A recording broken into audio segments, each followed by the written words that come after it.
اس وقت عرب حکمرانوں کا اسرائیل سے دوستی پر امریکہ کے صدر نے اس عمل کو مذہبی رنگ دینے کے لیے کیا کہا کہ یہ ابراہیم کے 2 بیٹوں کی دوستی ہے، یعنی کہ حضرت اسماعیل علیہ السلام اور حضرت اسحاق علیہ السلام کی اولاد کی دوستی، جبکہ معاملہ اندر سے بالکل اس کے الٹ ہے۔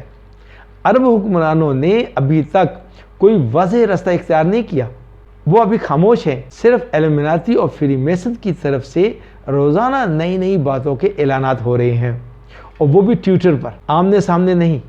یہ صرف گریٹر اسرائیل اور دجال کی آمد کی راہ ہموار کی جا رہی ہے۔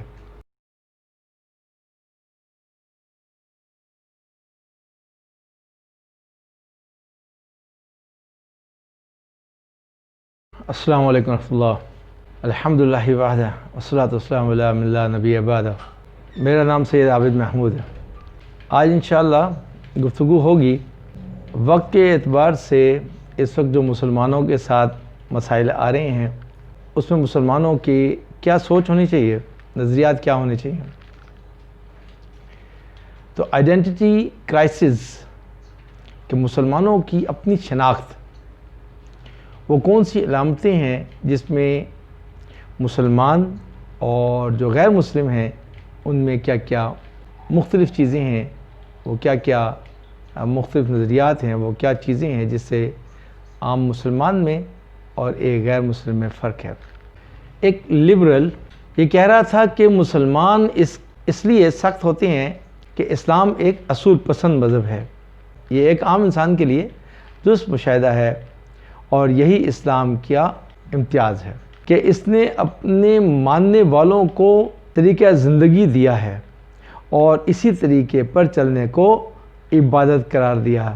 اس طریقہ زندگی پر مسلمان بلا شک و شبہ اس وقت تک عمل کرتے رہے، تقریباً 1700-1800 تک غیر مسلموں سے بحیثیت حاکم صاحب کا نہ پڑا، لیکن جب وہ حاکم اور بالادست تسلیم کر لیے گئے اور مسلمان محکوم اور تابع، تو اس طریقے زندگی کو بھی شک کی نگاہ سے دیکھا جانے لگا۔ کچھ لوگوں نے ہمت دکھائی اور لبرل اسلام کی آڑ میں اس معاشرت کا انکار کر دیا، جبکہ کچھ لوگوں نے اس معاشرت کو مصلحت کے خلاف جان کر کمزور تعویلات کا سہارا لیا۔ اسی عمل کو اردو میں شناخت کا بحران یا انگریزی میں آئیڈینٹی کرائسس کہا جاتا ہے۔ قرآن مجید میں اللہ سبحانہ تعالیٰ کے پسندیدہ بندوں کی شناخت یہ ہے، یعنی اندر سے وہ نرم ہوں اور باہر سے وہ سخت ہوں، لیکن اس سختی سے مراد سختی مزاجی نہیں ہے بلکہ اصولوں کی سختی ہے، اور اس کے قرینے میں آیت میں ارتداد کا تذکرہ ہے، جس سے یہ ثابت ہوتا ہے کہ مسلمان اگر غیر مسلموں کے ساتھ اپنے تعامل میں اپنے ہی اصول چھوڑ دے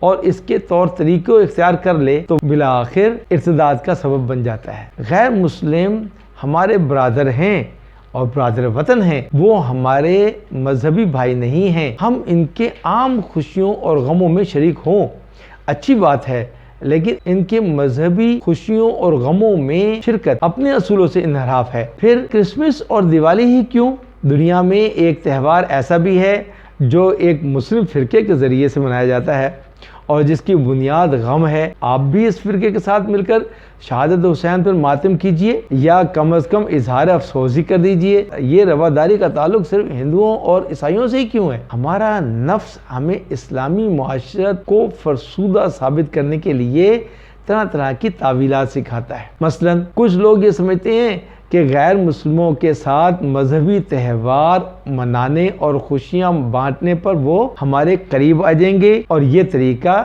دعوت دین دینے کے لیے مؤثر ہوگا۔ وہ یہ بھول جاتے ہیں کہ رسول اللہ صلی اللہ علیہ وسلم نے دعوت دین کا طریقہ ان کے یہاں جا کر اپنی بات رکھنا بتایا ہے، نہ کہ ان کے یہاں جا کر ان کی بات سن لینا، اور دعوت کا وہی طریقہ ہوگا جو محمد رسول اللہ صلی اللہ علیہ وسلم نے آج سے 1400-1500 سال پہلے بتایا تھا، اور وہی مؤثر ہوگا اس زمانے میں بھی۔ کچھ لوگوں کے ذہن میں یہ سوال پیدا ہوتا ہے کہ اسلامی شناخت کی اہمیت اتنی زیادہ کیوں ہے؟ اس کا جواب یہ ہے کہ آپ چلتے پھرتے داعی اس وقت تک بن سکتے ہیں اپنے مذہب کے جب ممتاز نظر آئیں، یعنی کہ دوسروں سے الگ نظر آئیں، ایک خاص حلیے میں نظر آئیں۔ کیا آپ نے کبھی سوچا کہ 9/11 کے بعد مغرب میں اسلام اتنی تیزی سے کیوں پھیلا؟ صرف اسی لیے میڈیا نے مسلمانوں کو عام دنیا سے مختلف دکھایا، اور جماعتوں نے چل کر پوری دنیا کے اندر محمد رسول اللہ صلی اللہ علیہ وسلم کے طریقے کے مطابق لباس اور حلیہ اختیار کیا اور پوری دنیا میں پھرے۔ میڈیا کا وہ منفی رویہ اور مسلمانوں کا یہ مثبت رویہ،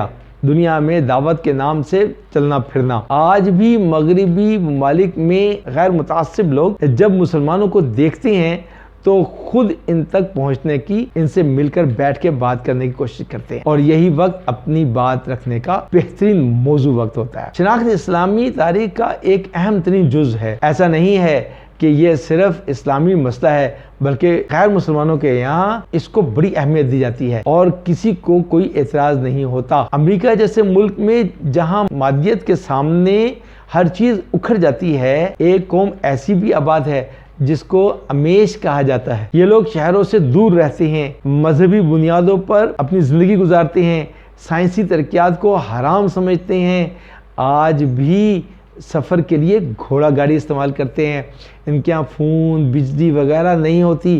مردوں اور عورتوں کے لباسوں میں بہت فرق ہے۔ خواتین ہمیشہ سر پر اسکارف باندھے رکھتی ہیں، مرد داڑھی رکھتے ہیں، مونچھیں کٹواتے ہیں۔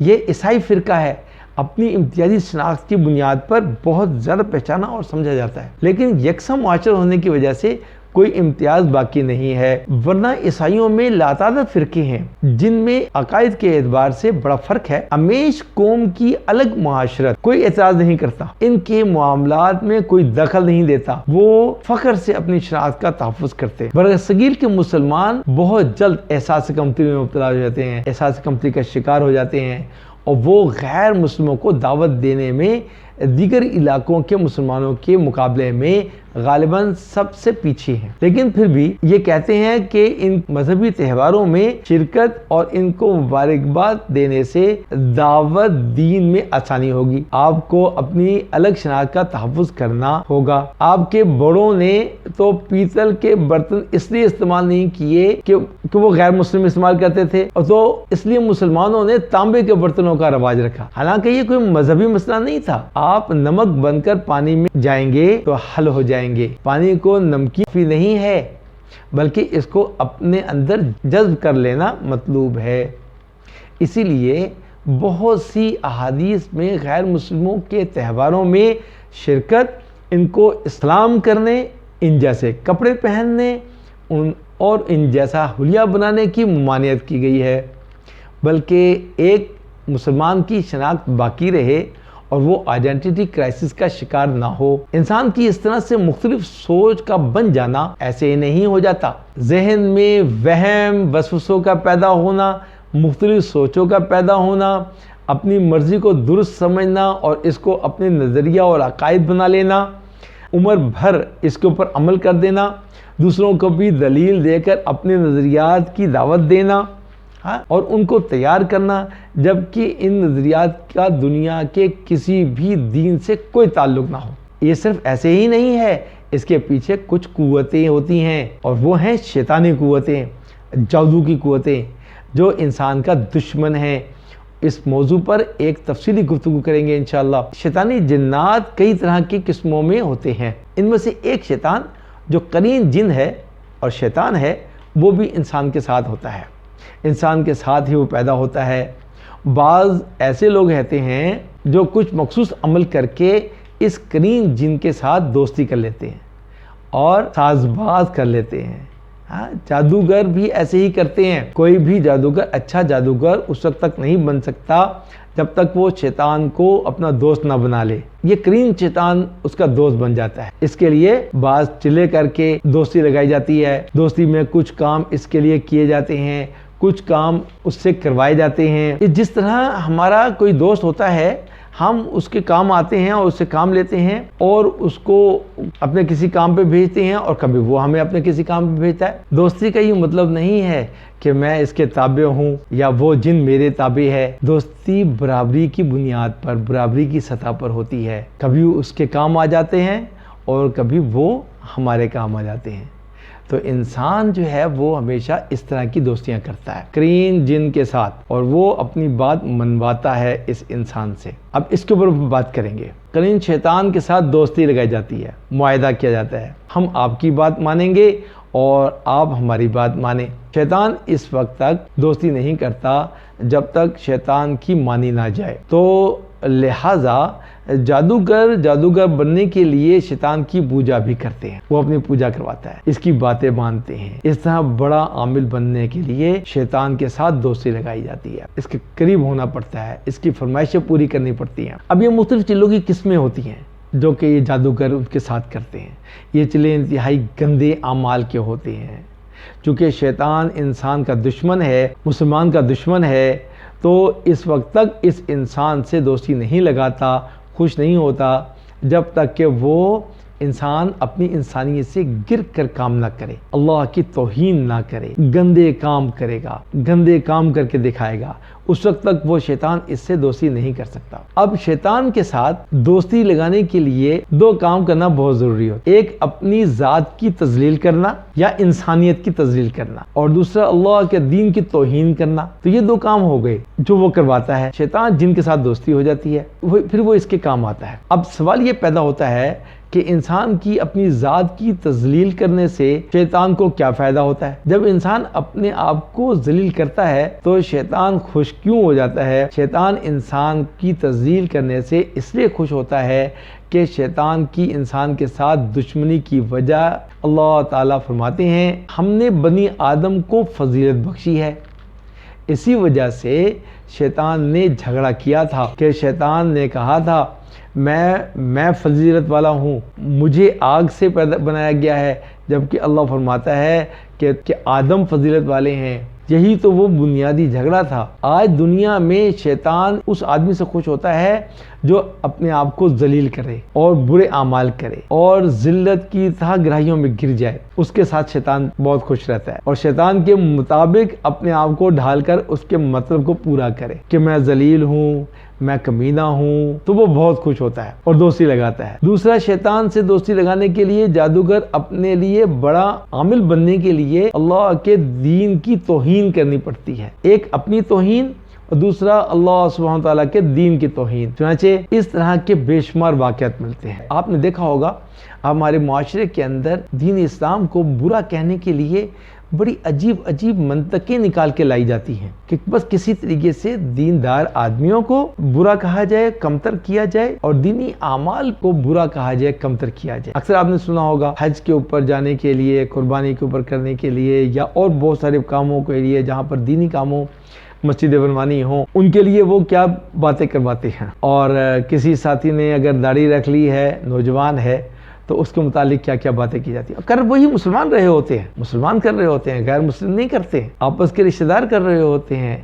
ہاں کہ او بھئی تو نے یہ کیا کر لیا، او بھئی یار اس طرح سے نہیں ہوتا ہے۔ بہت سارے واقعات آتے ہیں دنیا کے اندر، آپ لوگوں کے ساتھ بھی پیش آئے ہوں گے۔ اب جادو کی حقیقت، جادو کی تاریخ اور فری میسن ایلومیناتی کا جادو کے ساتھ کیا تعلق ہے، یہ فری میسن لوگ کون ہیں، یہ ایلومیناتی کے لوگ کون ہیں، یہ اب سمجھنا ہے۔ ہم مسلمان ہیں، ہم نے ان تمام چیزوں کا علم حاصل کرنا ہے۔ جب تک اگر ہمیں ان باتوں کا نہیں پتہ چلے گا کہ ہمارا دشمن ہمارے ساتھ کیسے کھیل رہا ہے اور ہمیں کتنی تھوڑی سی باتوں سے اسلام کے دائرے سے کتنی دور کر دیتا ہے، ہم ایسے ہی اس کا کھلونا بنے رہیں گے۔ جادو کی تاریخ کے لحاظ سے اللہ تعالیٰ نے دو فرشتے ہاروت و ماروت کو عراق کے شہر بابل میں بھیجا۔ ان کا ذکر قرآن مجید میں بہت تفصیل سے ہے۔ کسی زمانے میں جادو بہت عروج پر ہوتا تھا، ایک طرف انبیاء علیہ السلام تشریف لاتے اور وہ اللہ سبحانہ وتعالیٰ کی طرف سے معجزات دکھاتے اور اللہ سبحانہ وتعالیٰ کی طرف بلاتے تھے، اور جادوگر اپنے جادو سے شعبدے دکھاتے اور لوگوں میں یہ اشتباہ پیدا کرتے کہ لوگوں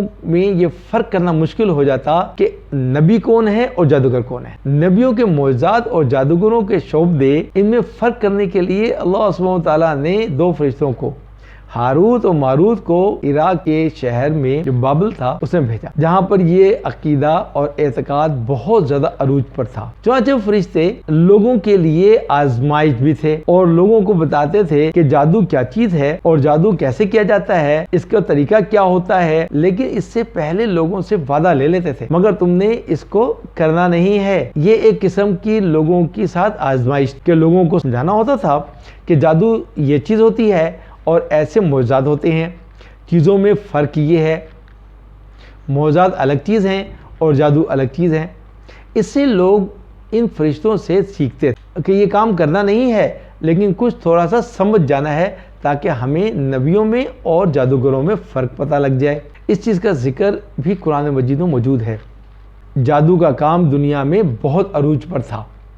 حضرت سلیمان علیہ السلام نے جادوگروں کو مارا، قتل کیا اور جادو کی جتنی بھی کتابیں، جنتر منتر اور باقی نقش وغیرہ تھے وہ سب اکٹھا کر کے سلیمان علیہ السلام نے اپنے تخت سلیمانی کے نیچے زمین کھود کر وہاں دفنا دیا، گویا ان کے پہنچ سے وہ غائب کر دیا۔ پھر ایک دو جادوگر بچے اور یہ سلسلہ چلتا رہا اور ہزاروں سال گزر گئے۔ جب 12ویں صدی عیسوی گزری، تقریباً آج سے 900 سال پہلے، عیسائیوں اور یہودیوں کے ہاں ایک مذہبی شدت پسند گروپ زائنسٹ پیدا ہوا، جو یہودی زائنسٹ تھے اور عیسائی زائنسٹ تھے، جو کہ اس زمانے میں ٹیمپلرز کے نام پہ مشہور تھے۔ یہ لوگ لوٹ مار کرتے تھے، مسلمانوں پر ظلم کرتے تھے اور جنگلوں میں جا کے چھپ جاتے تھے۔ اس گروپ کو یہ علم ہوا کہ سلیمان علیہ السلام نے جادوگری کی تمام کتابیں اپنے تخت سلیمانی کے نیچے چھپا رکھی ہیں، تو ان ٹیمپلرز نے فلسطین میں موجود تخت سلیمانی کے نیچے سے کھدائی کی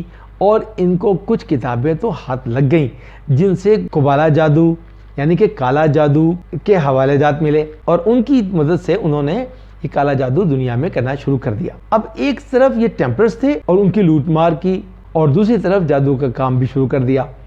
صلاح الدین ایوبی رحمۃ اللہ علیہ نے ان کے ساتھ بڑی جنگیں لڑی اور ان کو چن چن کر مارا۔ ابھی ایک ڈرامہ سیریز چل رہی ہے ارطغرل، اس میں بھی ٹیمپلرز کو دکھایا گیا ہے۔ وہ سفید رنگ کا لباس اور لال رنگ کی سرخ رنگ کی کراس کے ساتھ بنایا ہوتا تھا، انہوں نے اپنے گھوڑوں پہ بھی وہ سرخ رنگ کی کراس بناتے تھے۔ صلاح الدین ایوبی رحمۃ اللہ علیہ نے ان کو مار مار کے اپنے علاقے سے بھگا دیا اور یہ پھر باقی علاقوں کو شمالی علاقوں میں جا کر کے چھپ گئے۔ کچھ باقی بچے وہ برطانیہ بھاگ گئے اور کچھ باقی اپنی جان بچا کر کے جرمن کی جنگلوں میں چھپ گئے۔ جو لوگ انگلینڈ میں جا کر کے چھپے وہ بعد میں فری میسن کی شکل میں دنیا پر ظاہر ہوئے، اور جو لوگ جرمن جا کر کے چھپے وہ لوگ ایلومناتی کی شکل میں، ایک تنظیم کی شکل میں دنیا پر ظاہر ہوئے۔ یہ لوگ ایک ہی گروپ کے لوگ ہیں، یہ لوگ شروع سے ہی جادوگر تھے اور بعد میں انہوں نے یہ تنظیمیں بنا لی۔ یہودیوں میں زیادہ اور عیسائیوں میں ذرا کم لوگ ان پر مشتمل ہیں۔ یہ پوری دنیا پر حکومت کرنے کے لیے ایسے شیطانی جادوگری کا سہارا لیتی ہیں اور شیطان کی پوجا کرتے ہیں۔ وہ اپنے مسیحا دجال جو کہ بڑا شیطان ہے، اس کی آمد کے لیے دنیا میں راستہ ہموار کر رہے ہیں۔ دجال کی سلطنت ہوگی، جیسا کہ ہم نے آپ کو پہلے بتایا تھا کہ جادوگری کو سیکھنے کے لیے دو کام ضروری ہیں اور یہ کرنے پڑتے ہیں، ایک اپنے آپ کو ذلیل کرنا یا مسلمانوں کو، انسانیت کو ذلیل کرنا، اور ایک اللہ سبحانہ تعالیٰ کا دین اسلام حق، اس کی توہین کرنا، اور یہ کریں گے تو شیطان کے دوست بن جائیں گے۔ شیطان کے ساتھ جھگڑا بھی اس بات کا ہوا تھا، کہتا تھا کہ میں انسان سے افضل ہوں، اور اللہ تعالیٰ نے فرمایا کہ نہیں، انسان بنی آدم افضل ہے۔ تو شیطان اس وقت تک انسان کے کام نہیں آ سکتا، چونکہ جادوگری میں شیطان سے مدد لینی پڑتی ہے، تو شیطان جنات اس وقت تک اس آدمی کی مدد نہیں کرتے جب تک کہ وہ آدمی اپنی توہین اور انسانیت کی توہین اور ذلیل نہ کر دے۔ چنانچہ جادوگری کرنے کے لیے ایسے کام کرنے پڑتے ہیں۔ چنانچہ انسان کو اپنی تحقیر اور تذلیل کے لیے مثلاً گندگی میں بیٹھنا، گندگی میں وقت گزارنا، گندگی کھانا، اس طرح کی حرکتوں سے شیطان ان سے دوستی کرتا ہے اور ڈیل کرتا ہے کہ تم میری بات مانو اور میں تمہاری بات مانوں گا۔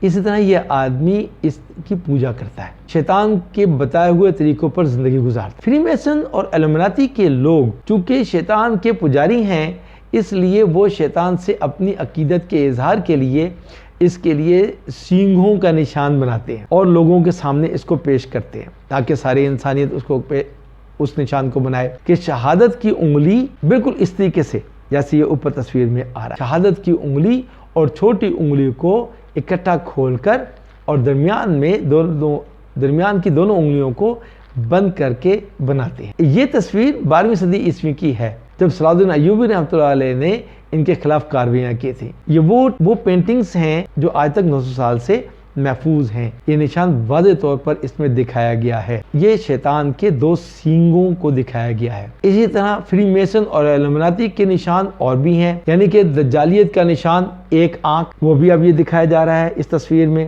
یہ بھی ان کا ہی نشان ہے اور یہ دنیا کے اندر عام کیا جا رہا ہے۔ شیطان نے قسم کھائی تھی جس آدم کو سجدہ نہ کرنے کی وجہ سے وہ ذلیل ہوا، وہ اسے بھی ضرور ذلیل اور رسوا کر کے چھوڑے گا، یعنی اپنے در پر سجدہ کروائے گا اور انسان کو اپنے سامنے ذلیل کروائے گا۔ چنانچہ شیطان نے بنی آدم کے لیے اپنا جال مختلف انداز اور مختلف عنوانات سے پھیلا رکھا ہے، اور حقیقت میں دراصل دجال تو یہی ہے کہ لوگ جیسے اسے روحانیت سمجھیں، اور دجل کے معنی بھی یہی ہیں کہ انسان اس کو روحانیت سمجھ کر اختیار کرے، جبکہ وہ اصلیت میں شیطانیت ہوتی ہے۔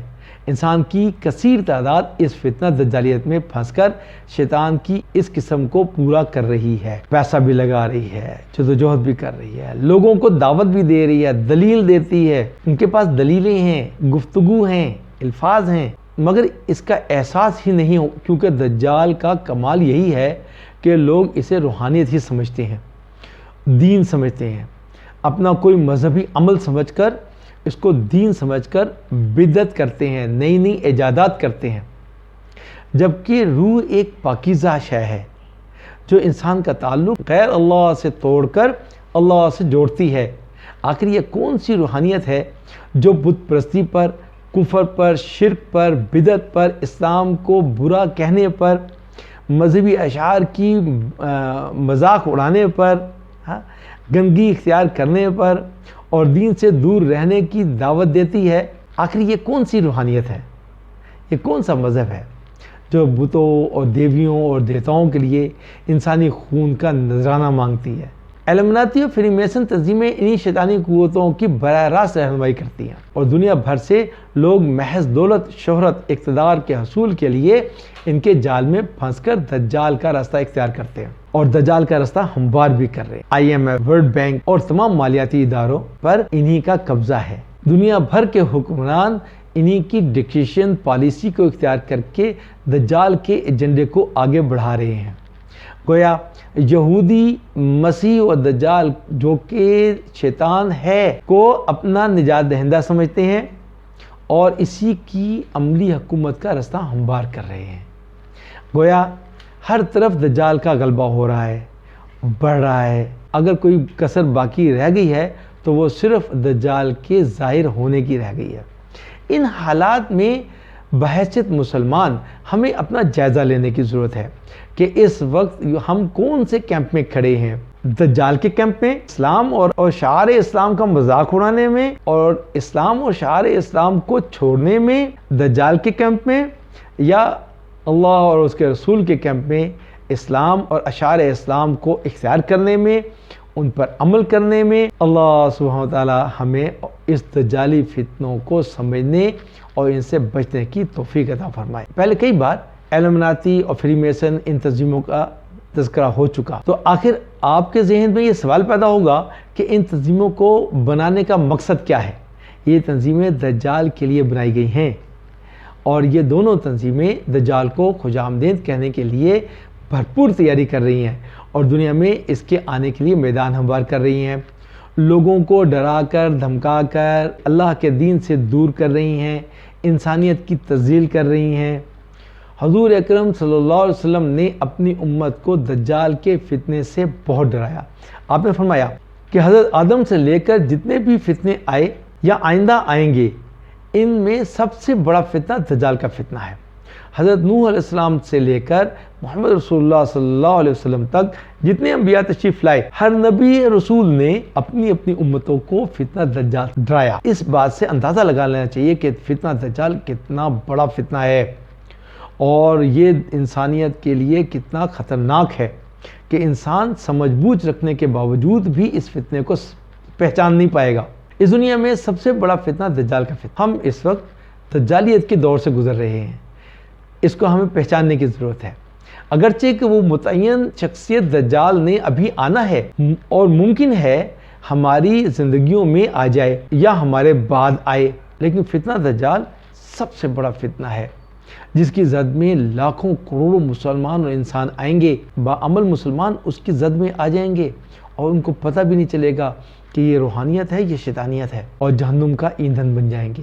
بہرحال یہاں پر ایک اہم سوال پیدا ہوتا ہے کہ ابلیس کی جو کشمکش انسان کے ساتھ لگی ہوئی ہے، یعنی کہ حق اور باطل کی جو کشمکش ہے، خیر و شر کی جو جنگ دنیا میں لگی ہوئی ہے، اس میں ابلیس خود مقابلہ کیوں نہیں کرتا؟ یہ بہت بڑا سوال ہے کہ ابلیس کے پاس اللہ تعالیٰ نے بہت بڑی طاقتیں دی ہیں، بڑے اختیارات دیے ہیں، بڑی زندگی دی ہے، اور پوری انسانیت کی تاریخ سے وہ واقف ہے۔ حضرت آدم علیہ السلام سے پہلے سے وہ پیدا ہوا ہے، اور آدم علیہ السلام سے لے کر آج تک عروج و زوال کو اس نے دیکھا ہوا ہے، قومیں قبائل دیکھے ہیں، لوگوں کو دیکھا ہے، ہر چیز سے وہ واقف ہے، بڑا تجربہ کار ہے، لیکن وہ خود مقابلے میں کیوں نہیں آتا؟ مسلمانوں سے یا اسلام یا اللہ کے ولیوں کا، اللہ کے نیک لوگوں کا مقابلہ وہ خود کیوں نہیں کرتا؟ تو اس کا جواب یہ ہے کہ ابلیس اپنے بازوؤں کے بل بوتے پر کسی مسلمان یا کسی بھی اللہ والے کا مقابلہ نہیں کر سکتا۔ ایک قصہ بہت مشہور ہے۔ ایک علاقے میں ایک درخت تھا، لوگ اس کی پوجا کیا کرتے تھے، شرک کیا کرتے تھے، اس کے آگے جھکتے تھے، اس پر ٹاکیاں لا کر باندھتے تھے۔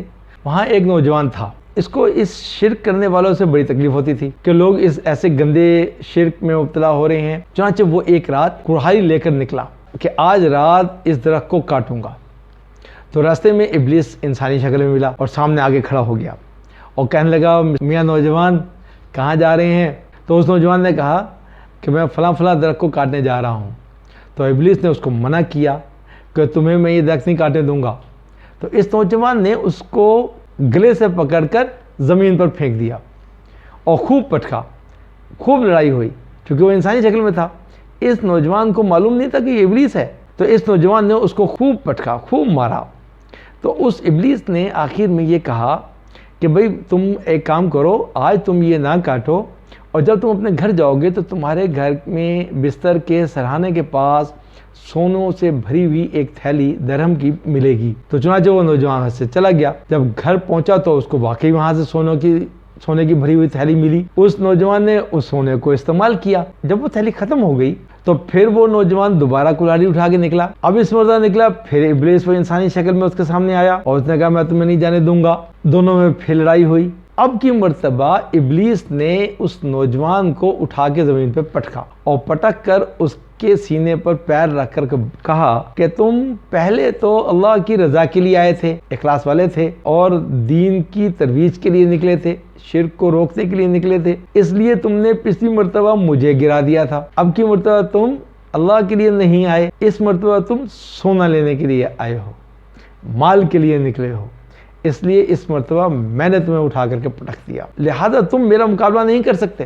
اس سے ہمیں یہ معلوم ہوا کہ جو انسان اللہ والا ہوگا، اخلاص والا ہوگا، شیطان اس سے مقابلہ نہیں کر سکتا۔ چنانچہ دنیا اللہ کے ولیوں سے بھری پڑی ہے، بہت لوگ اخلاص والے ہیں، نیک ہیں، لہذا شیطان خود ان سے مقابلہ نہیں کر سکتا، اور اللہ تعالیٰ نے شیطان کو ایسی قوت و اختیار نہیں دیا کہ وہ کسی کو زبردستی ہاتھ سے پکڑ کر غلط راستے پر لائے۔ ہاں البتہ انسانوں کے پاس اس طرح کے اختیارات ہیں۔ مثال کے طور پر کوئی انسان دوسرے انسان کو ناحق قتل بھی کر سکتا ہے، جیسا کہ یہودیوں نے بے شمار انبیاء کو شہید کیا۔ چونکہ شیطان خود مقابلہ نہیں کر سکتا، اپنے پیروکاروں سے کام لیتا ہے، چنانچہ اسی مقصد کے لیے یہ ایلومیناتی اور فری میسن تنظیمیں بنی، اور جن کا براہ راست ابلیس کے ساتھ رابطہ ہے۔ وہ ابلیس کی عبادت کرتے ہیں، اس کی غلامی کرتے ہیں، ابلیس سے ہم کلام ہو کر اس سے ہدایات لیتے ہیں، اور اس کی ہدایات کے مطابق وہ تنظیمیں دنیا میں کام کر رہی ہیں۔ دجال کے آنے کے لیے اس دنیا میں راستہ ہموار کر رہی ہیں۔